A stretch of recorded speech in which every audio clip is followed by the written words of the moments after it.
Hello and welcome to update 2 on my Voxel engine. So last time all I had was just basic voxels that were uncolored, and now I have textured voxels.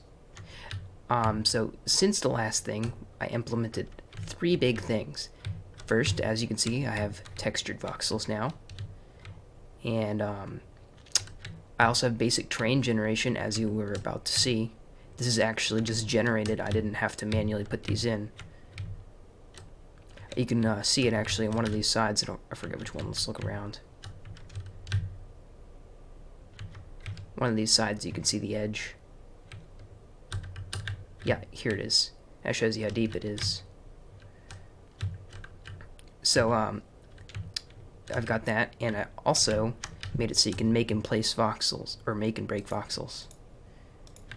Now, there is a problem, as you might, I don't know if you'll be able to see this because the video is only 30 frames per second, but it chokes slightly every time you place a voxel, because it has to rebuild the VBOs, and that's quite intensive. So my next thing, I'm going to be threading that, so that way it can do that in a different thread. It won't appear as quickly, but it won't choke your game whenever, or choke the engine every time you do something. So not only can you place voxels, but you can also destroy them. This was actually incredibly difficult to implement. It was the hardest thing. Textures were easy compared to this. It took me 2 days to figure this out.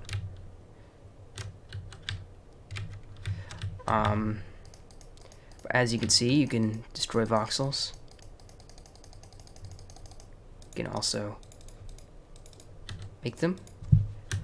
And as you can see, I also have it set up to where you can click anywhere. Whenever I actually have the engine like more fully featured, I'll have it to where you just like move the camera around with the mouse, or you can press a key or something and it'll allow you to move the mouse around, so you can do this. So anyway, since that's all the stuff, I'm going to go ahead and take you through the code that I've changed, since this is all about helping other people make voxels. Oh wait, it might not actually be the VBOs. It might be because I'm printing all this output over here. Because I remember I made a random number generator a long time ago on my laptop, and it was able to generate 1 billion random numbers in like 5 seconds, but it would take like hours if I printed output. So that actually might be the problem. I'll try removing that and if that fixes it, then I'll probably hold off on multi-threading for a little while at least. I want to do it eventually though. So anyway, without further ado, let's look at the code. So big things that changed. First, I'm going to go ahead and go through the make and break. So basically what it does is first it uses a callback from GLFW, which is currently really hokey because GLFW is C and it cannot use C++ member function callbacks. So you've got to implement a static function that calls it. And I also have to like set up a whole bunch of stuff. In the future, probably sometime in the next few days, I'm going to add a nice object-oriented input handler using probably nano signals and slots, which is my favorite signals and slots library because it's compatible with C++ 11 functions, I think. Anyway, I'm going to just go ahead and go through this. First, it checks to make sure you've pressed a mouse button and it's mouse 1 or mouse 2, because there's no reason to do it, because you're not doing anything if you're not using those. So the first thing it does is it gets your cursor position, and then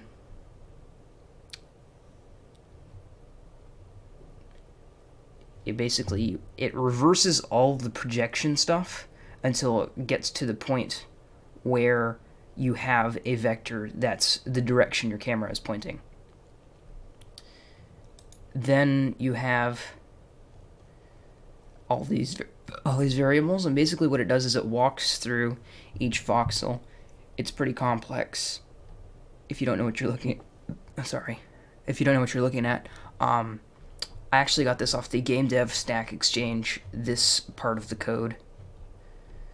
It was actually in JavaScript, so I had to make it into C++. Because I was having a problem where basically I'd walk through the voxels, but if I was pressing on any like near the edge of or corners, it would skip over it.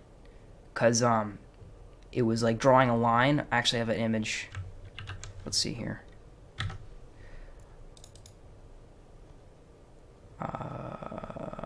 Where is it?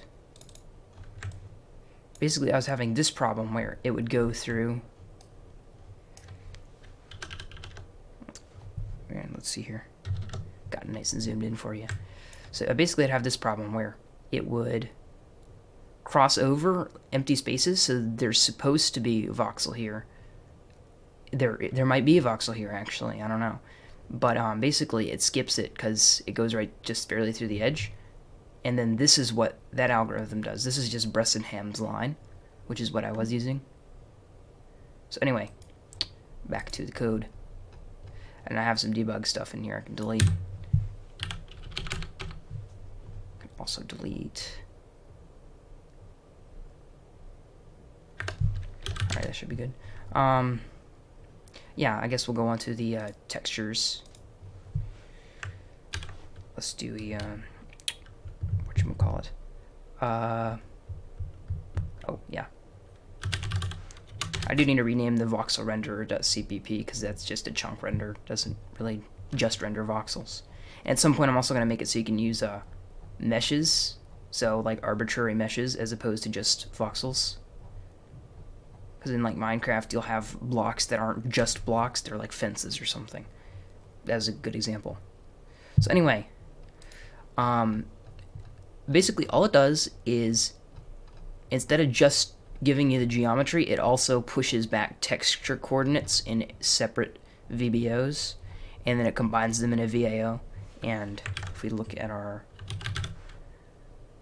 fragment shader, you can see here that now it does the texture. And in our vertex shader, does texture sampling. And in our main function,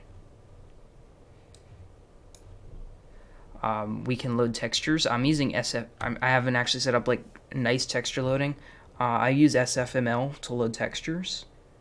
I would use it for window management, except for I keep getting segmentation faults whenever I try to use it. So I'm just using GLFW for that, and I'm using SFML probably just for sound and file management, or image loading mostly.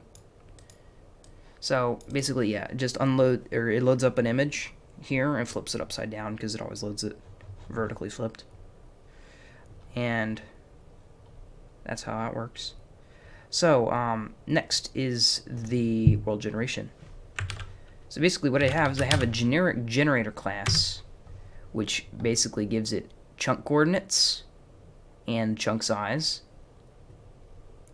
And from that it figures out each voxel and goes and sets the voxels appropriately. So basically, instead of just having a make voxel, now there's also a generate or make chunk, which creates an empty chunk. It also has generate chunk, which uses the generator and passes that in, so it generates the chunk. And I've made a flat generator, which is just based off of the public or generic generator class, and it uses a height, and it just makes solid blocks up to that height. So let's look at the source for that.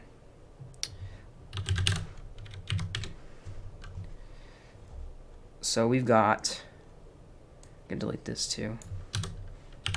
I like to use bang and yoink as debug words.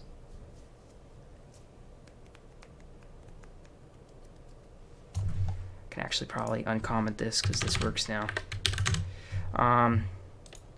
But yeah, it basically just loops through each voxel in the chunk and basically checks to make sure the chunk's just not completely above the line, in which case it just does nothing.